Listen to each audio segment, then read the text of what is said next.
Hello everyone, welcome to this video class. I am the teacher Mauro and now we are going to study the infinitive clauses and the infinitive phrases. Esta actividad o este tema lo vamos a encontrar en el libro 3 de Interchange en la unidad 7 que tiene por título The World We Live In y que aquí vamos a estar todo transversalizándolo con el tema de los problemas que enfrenta nuestra sociedad en el día de hoy o actualmente. Y el tema que nos corresponde estudiar hoy, como lo acabo de decir, es el tema de las infinitive clauses, cláusulas infinitivas, y las infinitive phrases o las frases en infinitivo. Antes de tocar este tema tan fácil, tan sencillo, recordemos qué son los infinitivos. Bueno, esta es la parte gramatical que tiene que ver con los verbos en su forma simple, sin conjugar.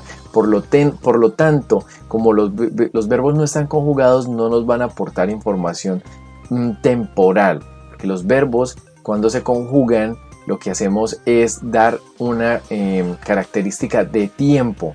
Y en español también de sujeto. En inglés no tanto, pero sí de tiempo. Entonces, en todo caso, cuando hablamos de infinitivos, es la forma base del verbo, es la forma más, digamos, antes de añadirle cualquier sufijo, cualquier terminación, y esos son los infinitivos. Entonces, vamos a ello, vamos a estudiar esto, y para ello necesitamos todos entender los infinitivos en español para luego entonces hacerlo o entenderlos en inglés.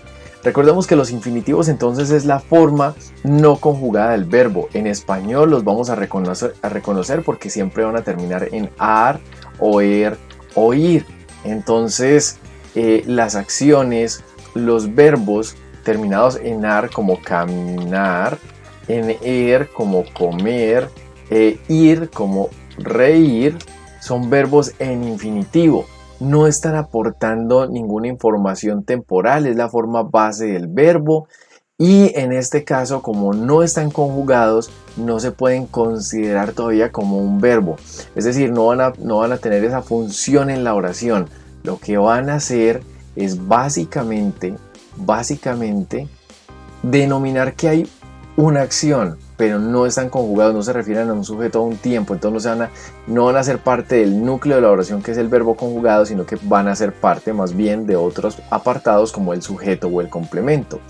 Entonces, en español lo reconocemos porque tienen el sufijo, la terminación ar, er, ir, y en inglés los vamos a reconocer porque siempre se van a inicializar con la partícula to más el verbo en su forma simple.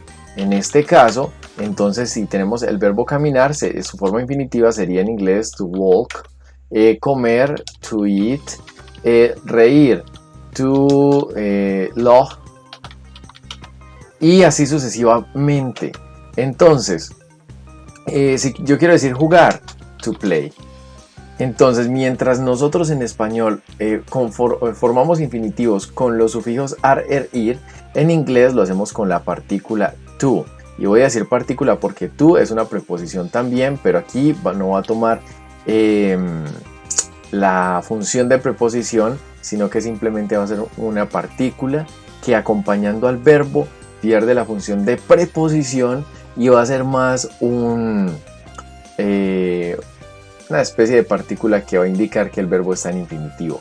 Eso es todo. Entonces, ahora entendiendo esto, venimos ahora sí a la explicación del grammar focus que tenemos acá.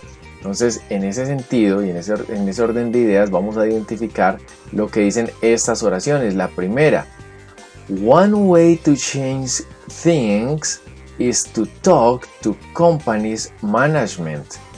Vamos a encender nuevamente la cámara para que podamos hacer la pronunciación de una vez y directamente trabajamos en las oraciones. Entonces, aquí está, perfecto, esta es la que me sirve. Entonces dice: one way to change things is to talk to the company's management. Una forma de cambiar las cosas es hablar con la administración de la empresa o de la compañía. ¿Cuál es el verbo en esta oración? Está claro que es el verbo to be. Sin embargo, porque es el verbo conjugado. Sin embargo, tenemos unos verbos en infinitivo en la parte del sujeto, ¿sí? Sujeto, verbo, complemento. Aquí estaría el verbo y al otro lado tendríamos el complemento. Recuerden, sujeto más verbo más complemento. Entonces, si entendemos que ya encontramos el verbo, sabemos que a la izquierda vamos a tener siempre el sujeto y luego a la derecha el complemento. Bien, entonces el verbo siendo is, el verbo to be en presente, entonces tenemos que está el verbo to change, cambiar, to change, una forma de cambiar. Miren que este es el sujeto de la oración, una forma de cambiar, y luego dice una forma de cambiar que las cosas. Entonces, ese es el sujeto de la oración. One way to change things is to talk to the company's management. Entonces ahí tenemos otro verbo en infinitivo. Y por eso el tema es cláusulas y frases en infinitivo. La idea es perderle el miedo y el susto a utilizar infinitivos en inglés. ¿Por qué? Porque son fáciles de usar, son sencillos de usar. Simplemente es con la formación que les expliqué en este lado del tablero. Y es poner la partícula to. Lo importante es saber y reconocer de que estos infinitivos no son el verbo principal de la oración, van a ser parte o del sujeto o parte del complemento y se pueden utilizar sin problema. Les dice que una forma de cambiar las cosas, ¿cierto? Esto es con esto, sujeto y complemento. Vamos con la siguiente oración. Dice, another way to stop them is to get a TV station to run a story. Another way to stop them is to get a TV station to run a story. Entonces en esta segunda oración tenemos que otra forma de detenerlos es nuevamente verbo principal is. Tenemos el verbo is como verbo principal, verbo to be, y tenemos nuevamente dos infinitivos. To stop, detener, y el otro infinitivo, lo que lo tenemos a la derecha, to get, es obtener o conseguir. Aquí tenemos los dos. Tenemos dos infinitivos, uno en la parte del sujeto y otro en la parte del complemento. Another way to stop them is to get a TV station to run a story. Otra forma de detenerlos es obtener una estación o conseguir una estación de televisión para correr una historia o un reportaje. Y la última dice, the best ways to fight cancer, the best way to fight cancer are, aquí encontramos el verbo principal o el verbo conjugado, sujeto, verbo, complemento. The best ways to fight cancer are, plural, ¿cierto? Por eso estamos con are y no con is, porque estamos hablando de las mejores maneras de combatir el cáncer.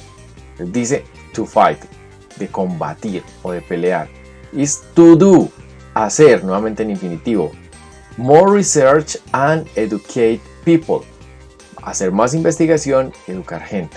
Entonces en estas oraciones en conclusión se están utilizando infinitivos tanto en la parte del sujeto como en la parte del complemento y no hay lío en ello, no hay problema, siempre y cuando tengamos claro que estos no son los verbos principales de la oración, esos no son los main verbs, son simplemente partes del sujeto y del complemento y no son verbos conjugados, por lo tanto los consideramos verboides, o sea que no alcanzan a ser verbos y se pueden utilizar indiscriminadamente a un lado y al otro. Entonces no es que una oración tenga varios verbos, no, tiene un solo verbo principal y los otros infinitivos no alcanzan a ser verbos, los podemos considerar como verboides y se pueden utilizar tranquilamente en las dos partes de la oración, bien sea en la parte del sujeto o en la parte del complemento. ¿Qué hay que hacer entonces aquí? Simplemente dice que encuentre una o más soluciones para cada problema. Entonces aquí tenemos en la actividad hacer el pareamiento o simplemente marcar aquí, digamos, aquí aplica la A, la C, perdón, la C y la D. Entonces simplemente marcar eso. Ya luego me parece que en el punto B ustedes deberán redactar oraciones de igual manera con esto, pero entonces ya ustedes se fijen en la guía qué es lo que deben hacer. El tema está muy fácil, es muy sencillo, es básicamente habituarse a utilizarlo y pues creo que no sería como más para ahondar en esto. Así que suerte con el tema, sé que les va a ir muy bien en esta unidad con este segundo Grammar Focus. See ya.